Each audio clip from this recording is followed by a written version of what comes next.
Assalamualaikum warahmatullahi wabarakatuh. Ketemu lagi kita di channel Bro Indonesia 1, channel yang menghargai perbedaan dalam persatuan. Oke bro, di video kali ini gue akan ngebahas tentang narkoba dan judi online. Kenapa gue bahas ini? Karena menurut gue narkoba dan judi online ini termasuk bahaya laten ekstrim yang dapat berakibat fatal bagi kehidupan bangsa dan negara ini. Karena apa? Karena candu, narkoba dan judi itu sejenis candu yang merusak saraf tatanan kehidupan moral berbangsa bernegara. Nah, sekarang kita bahas tentang narkoba, ya. Mungkin lu pernah dengar ada oknum aparat terlibat pesta narkoba, pakai narkoba, terlibat jual beli narkoba. Pasti pernah dengar. Nah, kenapa oknum-oknum itu terlibat? Apakah karena terpaksa? Dengan sadar, bro.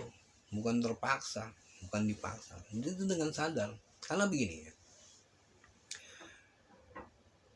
Setahu gua, kalau nggak salah, yang tahu grafik perkembangan peredaran narkoba di Indonesia itu kan pihak aparat kepolisian atau BNN. Yang tahu jumlah pemakai, jumlah bandar narkoba di Indonesia juga kan aparat-aparat kepolisian tadi. Nah, sekarang ya, seumpama ya,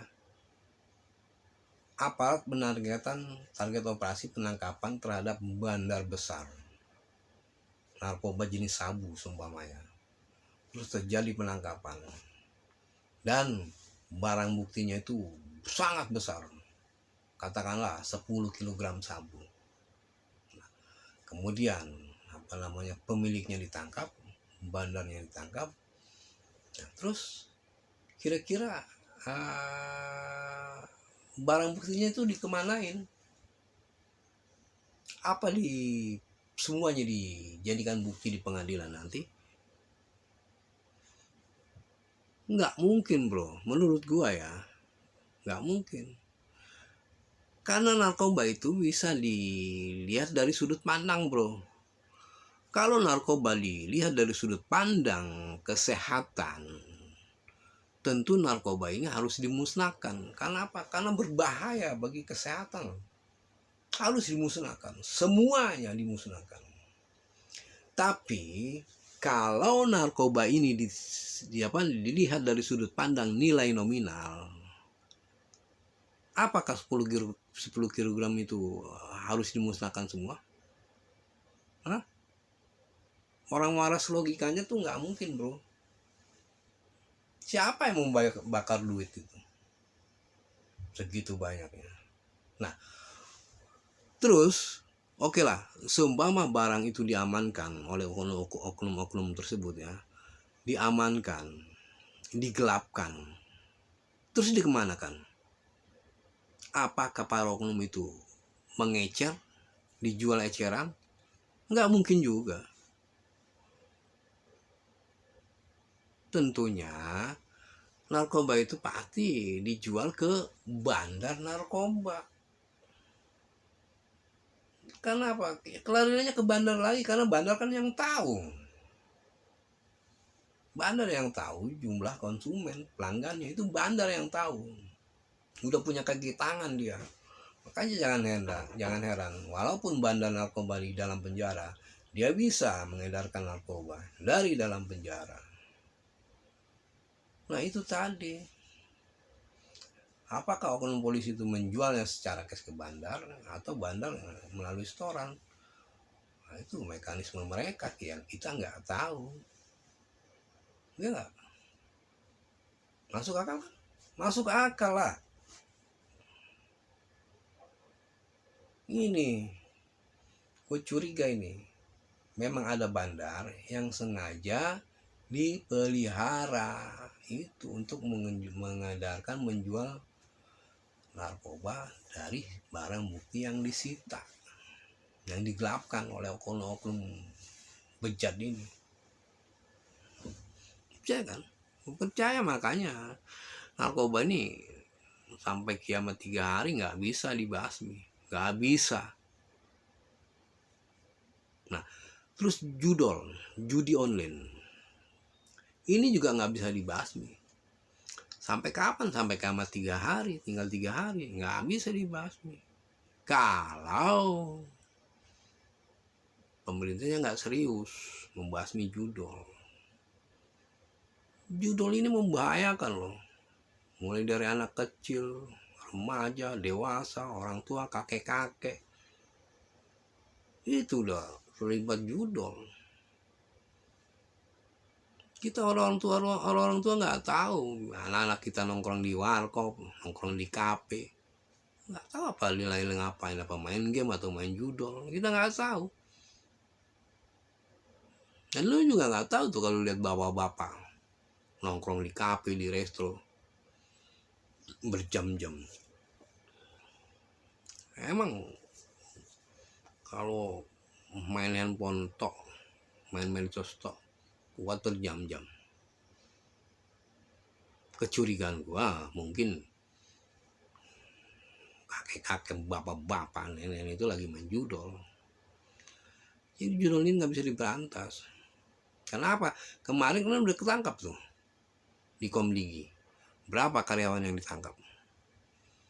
Padahal itu karyawan, itu Komdigi punya hak wewenang, punya otoritas resmi untuk menutup, membumi hanguskan situs-situs judi online. Tapi oleh mereka dipelintirkan, dipermainkan. Seolah-olah mereka memberi pengumuman nih kepada operator judi online.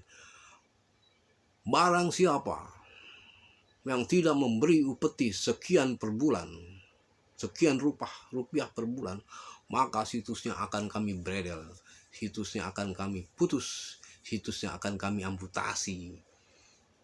Nah, banyak kan akhirnya yang berani bayar upeti sekian, tapi ujungnya kan ketangkap. Walaupun udah ditangkap, walaupun udah dibasmi, tetap aja judol masih ada. Kenapa? Karena pemerintah nggak serius. Kalau pemerintah serius mau memberantas judol, itu gampang. Pemerintah Indonesia ini kerjasama aja dengan pemerintah Kamboja.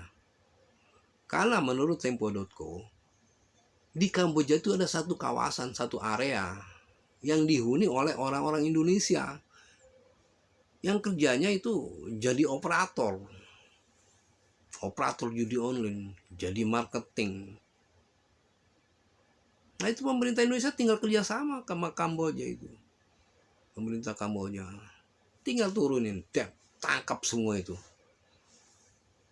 orang-orang Indonesia yang terlibat judol, baik langsung yang tidak langsung, yang di Kamboja, bawa ke Indonesia semua,